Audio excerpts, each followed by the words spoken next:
갑자기 추워졌습니다. 그죠? 이럴 때 참 건강 조심하셔야 되는데요. 제가 연세 드신 권사님들이나 집사님들께 요즘 어떻게 지내십니까? 건강은 괜찮으십니까? 이렇게 여쭤보면 예, 목사님 괜찮습니다. 이렇게 말씀들을 하시죠. 아픈 데 없으십니까? 뭐 특별히 아픈 데 없습니다. 아유, 그러면 완전히 건강하시네요. 꼭 그런 건 아니고요. 이 나이가 되면 안 쑤신 데가 없습니다. 무릎도 아프고 허리도 아프고 눈도 침침하고. 여러분 처음에는 건강하시지요 하면 괜찮습니다 이랬는데 사실은 괜찮은 게 아니지요. 여러분 그렇습니다. 사람은 다 건강하기를 바라지만 온전히 건강한 사람은 없습니다. 아유, 나는 건강한데, 혹시 여러분 그렇게 생각하시더라도 사실은 그렇지가 않습니다. 사람은 육체가 있고 정신이 있고 영혼이 있지 않습니까? 육체적으로 아픈 데가 없다고 건강한 게 아닙니다. 생각해 보면 마음에 큰 걱정거리가 있어서 잠을 못 자거나 영적으로 많이 시험 들고 흔들리는 문제가 있으면 그것도 건강한 게 아니지요. 그래서 겉으로 보기에 육체적으로 아무리 건강한 사람도 육체적으로 아니면 그리고 정신적으로 평안하고 영적으로 온전히 강건한 사람은 단 한 사람도 없다, 이렇게 보는 것이 맞습니다. 그래서 성경에도 보면 우리 예수님의 모습을 이렇게 이야기합니다. 아픈 사람이 낫게 될 때 두 가지 용어를 우리가 구분하지요. 치료가 있고 치유가 있습니다. 치료는 육체적인 질병에서 낫게 되는 게 치료지요. 그런데 우리는 예수님을 치료자라고도 하지만 치유자라고도 합니다. 치유라는 말은 육체적인 질병뿐 아니라 정신적인 것, 영적인 것까지 온전히 회복되는 게 치유입니다. 예수님은 이 세상에 오셔서 치료만 하신 게 아니라 치유하신 분이다. 좀 더 넓은 의미로 그렇게 보는 것이 맞습니다. 그래서 우리가 엄밀하게 말하면 온전히 건강하다 하는 말은 육체적인 건강함, 정신적인 평안함, 영적인 강건함, 이 모든 것을 다 갖추었을 때 온전히 건강하다, 이렇게 말할 수가 있는 거죠. 자, 그러면 오늘 이 시간에는 회복 세 번째 시간으로 우리가 육체적으로 치료를 받고 영적으로 치유를 받는 이 두 가지 온전한 건강에 대해서 주님께서 주시는 교훈을, 말씀을 이 본문을 통해서 한번 살펴보도록 하겠습니다. 먼저 우리가 꼭 기억해야 될 것은 예수님께서는 우리를 온전히 치료하고 치유하시기 위해서, 낫게 하기 위해서 이 세상에 오셨다 하는 것.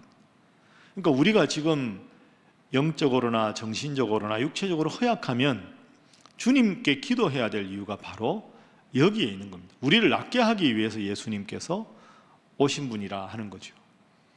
오늘 본문 말씀은 우리가 참 잘 알고 있는 본문입니다. 예수님께서 가버나움이라는 한 마을로 들어가셨습니다.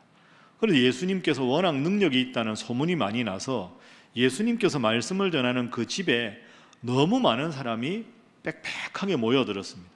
문 입구까지 사람이 가득 찼지요. 그때 한 중풍병자가 있었습니다. 중풍병자는 스스로 거동을 못하니까 이 심한 중풍병에 걸린 이 병자는 사람들이 이 중풍병자를 부축해서, 아마 친구로 보이죠, 상을 하나 만들어서 상 내 귀퉁이에 친구들이 들고 그리고 예수님께 가서 낫게 하려고 간 겁니다. 근데 문제는 이 친구를 예수님께 데리고 가야 되는데 문 앞에까지 사람이 너무 많으니까 도저히 이 친구를 예수님께 데리고 갈 수가 없습니다. 그래서 고민하다가 이 중풍병자의 상을 들었던 내 친구가 그 지붕을 뚫습니다. 지붕을 뜯어내고 지붕에서 이렇게 상을 달아내려서 예수님 밑에 상이 가게 해서 예수님께서 이 중풍병자를 낫게 해주셨다 하는 것이 오늘의 본문의 핵심의 내용입니다. 여러분, 이 세상에 예수님께서 왜 오셨습니까? 예수님께서 우리를 구원하러 오셨습니다. 예수님께서 아주 다양한 사역을 하셨지요. 예수님의 모든 사역은 딱 세 가지로 정리할 수 있습니다. 그 세 가지 중심되는 사역이 마태복음 9장 35절 말씀에 나옵니다. 자, 우리 함께 한번 읽어보겠습니다. 시작. 예수께서 모든 도시와 마을에 두루 다니사 그들의 회당에서 가르치시며 천국 복음을 전파하시며 모든 병과 모든 약한 것을 고치시니라. 아멘. 한번 따라해 보시죠. 가르치시며 전파하시며 고치시니라. 이 세 가지를 예수님의 3대 사역이라고 합니다. 예수님의 모든 사역은 이 세 가지에 포함되어 있습니다. 먼저는 가르치셨다 하는 것은 더 쉽게 말하면 설교를 하셨다. 하나님 말씀을 전하셨고 가르치셨다. 설교 사역을 말하고, 두 번째로 전파하셨다 하는 것은 주님 믿고 구원을 얻으라 하는 전도 사역을 말합니다. 세 번째가 중요한데요. 오늘 본문과 연관해서 고치셨다. 모든 병, 모든 약한 것, 약한 것은 정신적인 것, 영적인 걸 말하는 겁니다. 육체적인 질병, 정신적인, 영적인 모든 약한 것을 다 고치셨다. 치료보다 훨씬 넓은 의미니까 치유하셨다. 설교하시고 전도하시고 치유하셨다. 이 세 가지 의미가 예수님이 구원자라는 뜻입니다. 그러니까 우리가 육체적인 질병이 있거나 마음에 큰 근심이 있거나 영적으로 흔들리는 문제가 있으면 주님 앞에 나와서 기도하는 것이 당연합니다. 왜? 주님께서 이 일을 위해서 이 땅에 오셨기 때문입니다. 오늘 우리가 예배를 드리지만 우리 모두는 예수님은 나의 구원자시다 이렇게 고백합니다. 이 말씀도 마찬가지입니다. 예수님이 나의 구원자시다 하는 게 내가 죽어서 천국 간다는 것만 말하는 게 아닙니다. 내 정신적인 문제, 영적인 문제, 육체적인 질병까지 우리 주님의 이름으로 기도하면 주님께서 낫게 하시는 줄로 믿습니다. 그게 예수님이 나의 구원자다 하는 말씀의 뜻입니다. 그러니 여러분이 큰 걱정이 있고 아픔이 있으면, 육체적인 질병이 있으면 주님의 이름으로 기도하는 것이 맞습니다. 그리고 우리 하나님께서 제일 기뻐하는 시간이 언제입니까? 예배 시간입니다. 여러분도 어릴 적에 그런 경험이 있으시죠? 부모님께 뭔가 정말로 부탁드리고 싶은 소원이 있는데 잘 살피잖아요. 부모님 제일 기뻐하실 때, 기분이 참 좋으실 때 말씀드리면 웬만하면 부모님께서 승낙해 주시는 거죠. 그래서 예배가 중요한 겁니다. 예배는 하나님께서 가장 기뻐하시는 시간입니다. 하나님께서 가장 기뻐하시는 예배 시간에 나오셔서 여러분이 지금 가지고 있는 육체적인 아픔과 정신적인 문제와 영적인 허약한 문제까지 우리 주님 앞에 예배드리면서 간절히 기도하는 마음으로 함께 하셔서 이 예배를 통해 하나님께서 영광 받으실 뿐 아니라 여러분의 모든 약한 것에 온전한 치료와 온전한 치유가 있기를 주님 이름으로 축복합니다. 자, 우리 옆에 분들과 인사 한번 하겠습니다. 예배 잘 드리시기 바랍니다. 한 번 더 할까요? 예배를 통해 온전한 치유를 경험하시기 바랍니다. 그렇습니다.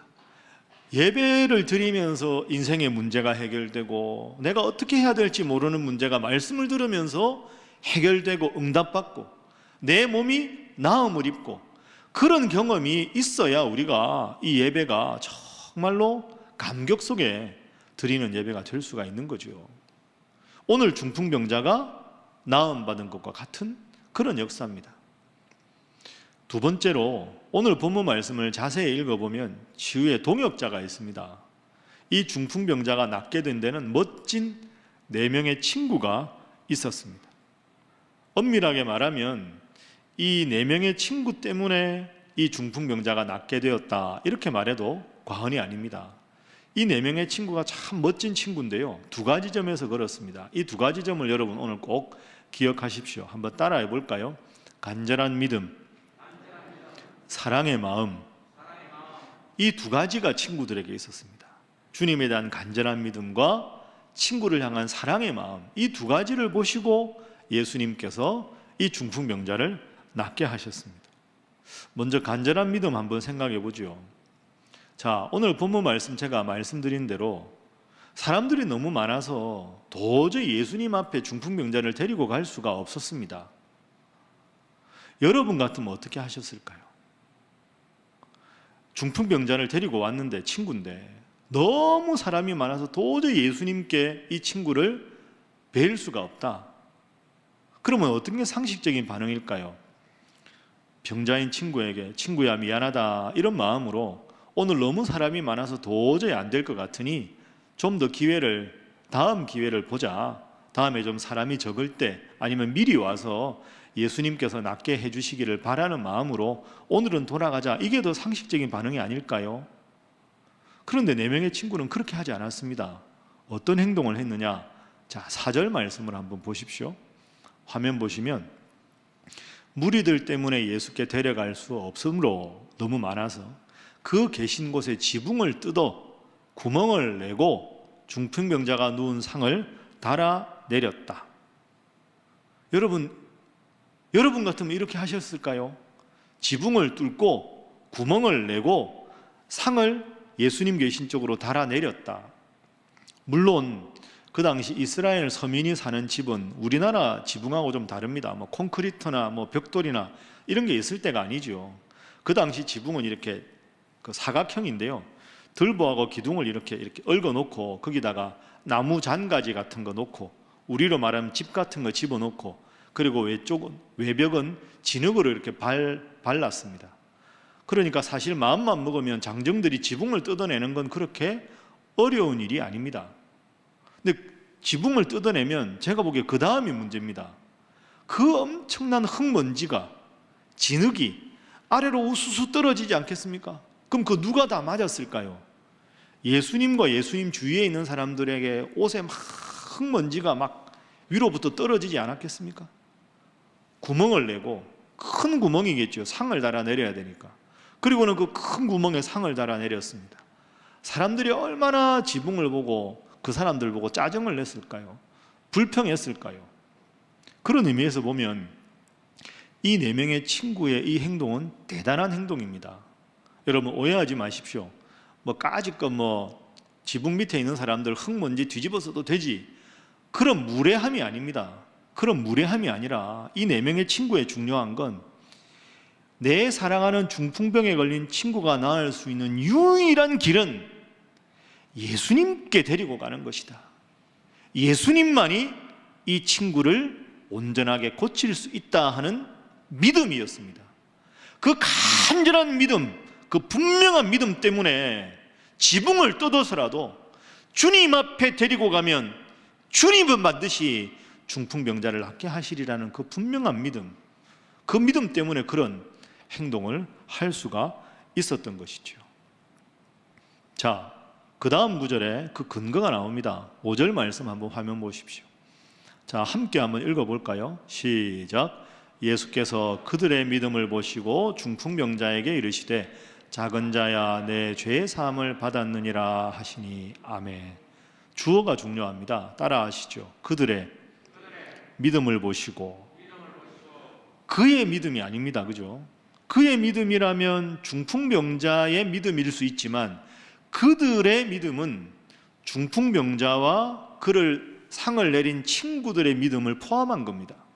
그러니까 예수님께서 이 중풍병자를 낫게 한 것은 그 친구들의 믿음을 보신 겁니다. 야, 이 친구들이 우리가 흙먼지를 뒤집어서는 불편함이 있지만 나만이 이 중풍병을 낫게 할 수 있다는 분명한 믿음이 있구나. 그 믿음을 너무너무 귀하게 보시고 그들의 믿음 때문에 중풍병자를 낫게 하셨습니다. 그래서 본문은 오늘 우리에게 이렇게 묻고 있습니다. 여러분에게는 과연 이런 간절한 믿음, 분명한 믿음이 있습니까? 기도할 때마다 그런 간절하고 분명한 확신과 믿음을 가지고 주님 앞에 나오십니까? 이걸 오늘 우리에게 묻고 있는 거죠. 내 문제를 놓고 기도하고 내 가족을 위해서 기도는 하지만 들어주시면 감사하고 안 들어주면 할 수 없고 그냥 이렇게 애매한 그런 태도가 아니라 주님만이 내 문제를 해결할 수 있다. 분명하고 간절한 믿음, 그 믿음을 보시고 주님께서 고쳐주셨다. 주님 이걸 여러분 꼭 기억하시고 주님 앞에 기도할 때마다 간절한 믿음으로 분명한 확신으로 나오셔서 이런 위대한 기적이 여러분의 삶에도 임하기를 주님 이름으로 축복합니다. 자, 우리 옆에 분들과 인사 한번 하겠습니다. 간절한 믿음을 가지시기 바랍니다. 한 번 더 할까요? 분명한 믿음을 가지시기 바랍니다. 이게 친구들한테 배울 첫 번째 점입니다. 두 번째 점은 사랑의 마음이 있었다는 거죠. 사랑의 마음이. 여러분, 중풍병자를 예수님께 데리고 갔습니다. 지붕을 뜯어서 상을 내렸습니다. 그럼 사람들이 누구를 보고 불평했을까요? 중풍병자를 보고는 불평할 수 없습니다. 왜? 거동이 불편하니까. 그러면 양쪽 귀퉁이 4명 줄을 이렇게 내렸을 때 그 사람들 보고 불평했겠죠. 저 사람들 참 무례하다. 결국 욕먹는 사람은 친구들입니다. 그런데도 말씀드린 대로 내 사랑하는 친구가 이렇게 원하니, 사실 오늘 본문에 이 4명의 친구가 자발적으로 예수님께 이 중풍병에 걸린 친구를 데리고 갔는지, 중풍병자가 내 친구에게 부탁을 했는지는 명확하지 않습니다. 그러나 중요한 건 부탁을 했든 안 했든지 간에 예수님께 데리고 갈 정도로 이 중풍병자를 사랑하는 마음이 친구들에게는 있었다 하는 것이죠. 그 마음이 중요한 겁니다.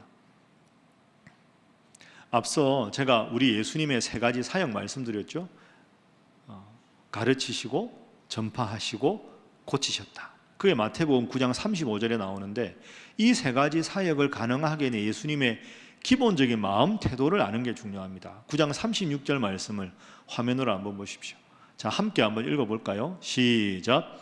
무리를 보시고 불쌍히 여기시니 이는 그들이 목자 없는 양과 같이 고생하며 기진하며. 아멘. 따라합니다. 불쌍히 여기시니. 불쌍히 여기시는 마음이 예수님께 있었습니다. 목자 없는 양과 같았다. 여러분, 양은 목자가 없으면 생존할 수가 없는 동물입니다. 양은 아주 순하지요. 그리고 맹수가 달려들면 양이 보호할 수 있는 강한 발톱이 있거나 발목이 있거나 큰 뿔이 있거나 이렇지가 않습니다. 순하고 맹수 앞에 당할 수밖에 없고, 그리고 양은 시력이 아주 안 좋습니다. 2, 3m밖에 못 봅니다. 그 선두에 선 양이 절벽 아래로 떨어지면 전부 절벽 아래로 따라 떨어집니다. 시력이 약하기 때문에. 그 목자가 늘 인도하지 않으면 양은 하루를 제대로 살아갈 수가 없습니다. 예수님 보시기에 그 당시 이스라엘 사람들의 모습이 목자를 잃어버린 양과 같았다. 그들을 예수님께서 보시고 불쌍히 여기셨다, 이렇게 표현합니다. 여기서 불쌍히 여겼다는 건 예수님은 높은 집 위에 있고 낮은 자리에 있는 사람들을 참 안 됐네, 이런 동정한다는 게 아닙니다. 예수님께서 같이 아래 위치로 내려오셔서 같은 위치에서 사랑하셨다는 겁니다. 그러니까 불쌍히 여기셨다, 영어로 컴패션입니다. 화면 보시는 대로. 컴은 함께라는 뜻이고요, 패션은 마음이라는 뜻이죠. 같은 마음으로 함께했다. 동정이 아니라 예수님께서 같은 마음으로 같은 위치에서 너무너무 사랑하고 아파하셨다. 그러니까 그 사랑의 마음으로 그들에게 천국 복음을 가르치시고 전파하시고 모든 병과 약한 것을 아낌없이 예수님께서 고쳐주셨다 하는 거죠. 그게 예수님의 마음입니다. 저는 오늘 본문의 친구들의 마음도 바로 이런 마음이라고 생각합니다. 그리고 이렇게 불쌍히 여기셨다라는 단어를 헬라어 원문으로 보면 이 단어가 원래 어원이 창자라는 단어에서 나왔습니다. 창자. 여러분, 우리 기관 중에 창자 있죠? 창자. 창자는 어떨 때 주로 씁니까? 우리가 관용적으로 표현할 때 누군가가 아픈 일을 만났을 때 너무너무 나도 같은 마음으로 아프다 할 때 창자가 끊어진다. 창자가 끊어지는 아픔, 애를 끓는다. 이게 애가 창자 아닙니까? 그러니까 누군가의 아픔이 나에게 너무너무 절실하게 다가와서 같은 마음으로 아파할 때 창자가 끊어지는 아픔, 이런 단어를 쓰지요. 예수님께서 불쌍히 여기셨다는 마음이 바로 그 마음입니다. 오늘 친구들도 마찬가지죠. 이 사랑하는 친구를 낫게 할 수 있다면 다른 사람들이 우리를 보고 삿대질하면서 무례하다고 이야기해도 이 친구가 그렇게 원한다면 이 친구를 사랑하는 마음으로 모든 비난과 모든 비난의 화살을 우리가 다 받을 수 있다. 이 사랑의 마음이 이들에게 있었습니다. 그 예수님께서 이들의 그 사랑하는 마음을 보시고 중풍병자를 고쳐주신 거죠. 간절한 믿음과 사랑의 마음, 이 두 가지가 예수님의 마음을 감동시켰습니다. 우리가 누군가를 위해서 기도할 때도 이런 사랑의 마음이 있어야 하지 않겠습니까? 주님만이 문제를 해결할 수 있다는 간절한 믿음, 분명한 믿음과 더불어서 그의 아픔을 나의 아픔으로 여길 수 있는 간절한 그 사랑의 마음, 이 두 사랑의 마음이 기적을 잉태하게 된 것이지요. 여러분도 이 두 가지 꼭 기억하셔서 주님 앞에 예배할 때마다, 주님 앞에 기도할 때마다 간절한 믿음과 그리고 사랑의 마음으로 나가셔서 여러분도 중풍병자가 낫게 되는 이 기적의 주인공이 다 되시기를 주님 이름으로 축복합니다. 다시 한번 우리 옆에 분들과 인사하겠습니다. 온전한 치유를 경험하시기 바랍니다. 한 번 더 할까요? 주님 반드시 응답해 주십니다 하겠습니다. 주님은 반드시 응답해 주십니다. 그게 오늘 본문의 마지막 세 번째 교훈입니다. 주님께서 고쳐주셨다. 참 훌륭한 믿음이다. 참 사랑의 마음이 있구나. 내가 고쳐주리라. 그런데 말씀드렸죠. 육체적으로만 고치는 게 온전한 게 아니라 영적으로 고쳐주시는 것도 온전한 것이라고. 두 가지 다 고쳐주셨습니다. 먼저 5절 말씀 한번 보십시오. 5절에 예수님께서 그 중풍병자에게 내 죄의 사함을 받았느니라 영적으로 고쳐주셨습니다. 11절에는 내 상을 가지고 집으로 가라 육체적으로도 고쳐주셨습니다. 영적으로 육적으로 온전한 치유를 하나님께서 예수님을 통해서 허락해 주셨습니다. 그래서 여러분 오늘 본문은 말씀을 정리하면서 우리에게 이렇게 묻고 있습니다. 여러분 잘 마음으로 대답해 보십시오. 나는 과연 주님 앞에 기도하고 예배할 때마다 이런 간절한 믿음이 있는가? 내가 사랑하는 가족들과 사랑하는 누군가를 위해 기도할 때 정말로 가슴 저미는 아픔, 그 사랑의 마음이 내 속에는 있는가? 그리고 이 두 가지로 정말로 주님께서 치유해 주신 그 위대한 기적을 내가 경험한 적이 있는가? 여러분 그런 귀한 경험이 있어야 우리가 주님 믿는 게 더 행복하지 않겠습니까? 아무리 코로나가 오고 환경이 어려워도 주님 잘 믿으려면 주님께서 나에게도 중풍병을 낫게 해주신 기적을 체험해야, 그래야 우리가 이 어려움을 다 견뎌낼 수 있지 않겠습니까? 여러분 제가 말씀드린 대로 제가 우리 교회에 부임하기 전에 신학교 교수 생활을 6년 반을 했었습니다. 그러다 보면 다양한 많은 교회에 가서 하나님 말씀을 전하거나 특강을 하는 그런 귀한 기회를 하나님께서 많이 허락해 주셨습니다. 그런데 여러분 제가 늘 주일날 이 교회 저 교회 가서 말씀을 전하는 특권을 받았을 때 같은 말씀을 제가 늘 전하더라도 참 느낌이 다릅니다. 말씀을 너무너무 잘 받는 교회가 있고요, 어느 교회는 참 분위기가 영적으로 황폐한 교회도 있습니다. 딱 여기 단에 서서 한 1분 지나면 그의 영적인 기운이 확 느껴집니다. 아, 참 이 교회 좋은 교회구나. 아, 이 교회는 참 기도 많이 해야 되겠다. 대부분이 참 좋은 교회인데요, 제 가슴 속에는 참 가슴 아픈 교회로 지금까지 기억에 남아있는 교회가 하나 있습니다. 제가 그 교회 실명은 거론하지 않겠는데요, 우리 교단의 규모도 있고 나름 아주 개혁적인 교회라고 칭찬이 자자한 좋은 소문이 난 그런 교회였습니다. 그 교회에서 이제 장로 안수집사 권사 선거를 해서 교육하는 과정에서 장로 장립하고 안수집사 권사 취임하기 전에 교육의 일환으로 제가 교육하러 간 겁니다. 주일날 오후에. 워낙에 좋은 교회라고 소문이 나서 제가 설렜습니다. 야, 이 교회 참 좋은 교회라는 데 가서 얼마나 하나님이 나에게도 많은 걸 배우게 하실까 하고 갔습니다. 그럼 제가 이제 그분들 모시고 한 50명 정도 모이셨는데, 제가 이제 특강을 하기 전에 간단하게 말씀을 한 구절 읽고 설교를 5분 하고 기도하고 특강을 하려고, 그래서 제가 이렇게 하나님 말씀을 읽겠습니다 하고 말씀을 이렇게 읽는데요, 제가 상당히 좀 당황을 했습니다. 앉아 계신데 제일 앞에 앉으신 분들이 장로 후보자시거든요. 그분들이, 제가 목사인데 신학교 교수는 목사의 선생 아닙니까? 성경을 읽고 있는데 팔짱을 이렇게 끼시고요, 다리를 딱 꼬고 이렇게 하고 저를 보시는 겁니다. 여러분들이. 제가 너무 놀랐습니다. 깜짝 놀랐습니다. 여러분, 그건 무례한 겁니다. 제가 강의를 하다가 제 강의가 마음에 안 들어서 팔짱도 끼실 수 있고 다리도 꼴 수 있는 거죠. 그런데 목사가 하나님 말씀을 펼쳐서 읽고 있는데 성경도 안 펴고 팔짱을 끼고 다리를 꼬고 하나님 말씀을 듣는 게 그 얼마나 무례한 행동입니까? 그 눈빛은 신학교 교수라는데 꽤 유명하다는데 배 교수 한번 잘하는지 봅시다. 딱 그런 눈빛으로 보시더라고요. 제가 그날 강의가 참 힘들었습니다. 제 강의를 잘 듣고 듣지 않는 그런 게 아니라, 이야, 큰일 났다, 이 교회.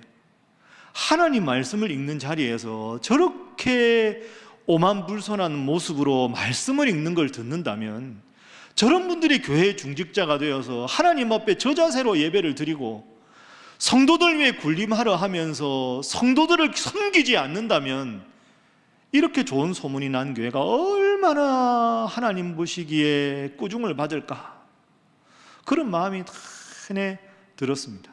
그저 강의가 다 끝나고 기도했는데요, 그분들이 저보다 먼저 나가시더라고요. 그래도 강사가 먼저 나가고 그래도 말이라도 수고했다고 하고, 이게 인지상정 아닙니까? 제가 그 6년 반 교수 생활 중에 그날이 제일 저에게는 강의가 힘든 그런 날이었습니다. 여러분, 하나님을 잘 믿는 사람들일수록 더 겸손하고 분명하고 간절한 믿음을 가지고 서로 사랑하고 서로 섬기고 그런 모습이 있어야 하지 않겠습니까?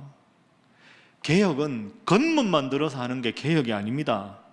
말씀 앞에 겸손한 게 개혁이고요, 예배에 최선을 다하는 게 개혁이고요, 성도 섬기는 일에 온전히 겸손한 게 개혁입니다.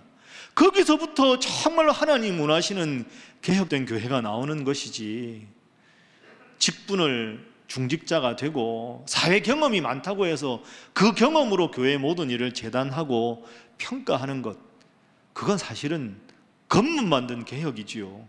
개혁이 아니라 교만입니다. 개혁이 아니라 개악이 될 수도 있는 겁니다. 다른 교회 비판하고 다른 사람 비판하면서 나는 괜찮고 우리 교회만 괜찮은 척하는 것, 그 개혁이 아니지 않겠습니까? 말씀을 정리하겠습니다. 우리 사랑하는 신일의 성도 여러분, 오늘 본문의 이 중풍병자와 그 친구들을 한번 생각해 보십시오. 간절한 믿음을 가지고 주님 앞에, 주님만이 이 문제를 해결할 수 있다는 믿음으로 나왔습니다. 4명의 친구는 비난을 받을 것을 무릅쓰고라도 사랑하는 중풍병에 걸린 친구를 내 아픔으로 여기고 나왔습니다. 그랬을 때 주님께서는 이들을 칭찬하시고 온전하게 중풍병자를 고쳐주셨습니다. 여러분도 꼭 기억하셔서 주님 앞에 나올 때마다 간절한 믿음으로, 사랑하는 마음으로 주님만이 내 이 문제를 해결할 수 있다는 그 온전하고 절실한 그런 겸손한 태도로 주님 앞에 나오셔서 여러분의 모든 문제가 은혜 가운데 해결되는 기적의 주인공, 온전한 회복의 체험자, 우리 사랑하는 신일의 성도들 되시기를 주님 이름으로 축복합니다. 기도하겠습니다. 사랑의 주님, 은혜를 감사합니다. 오늘도 감히 부족한 저희들을 주님 앞에 나오게 해주셔서 감사합니다. 주님, 저희들은 다 연약합니다. 육체의 질병도 있고 정신적인 아픔도 있고 영적인 상처도 많습니다. 주님, 저희들을 불쌍히 여겨 주옵소서. 지금 이 시간 저희 신일 성도들의 아픔에 주님 친히 찾아오셔서 주님만이 주실 수 있는 온전한 회복과 치료와 치유를 경험하게 하여 주옵소서. 주님, 이 시간 우리 신일의 성도들, 우리 주님께서 친히 치료하여 주옵소서. 친히 치유하여 주옵소서. 그리하여 내 삶의 희망이 오직 주님께 있음을 친히 고백하는 우리 사랑하는 온 성도들 되도록 함께하여 주옵소서. 믿고 감사하며 예수님의 이름으로 기도하옵나이다. 아멘.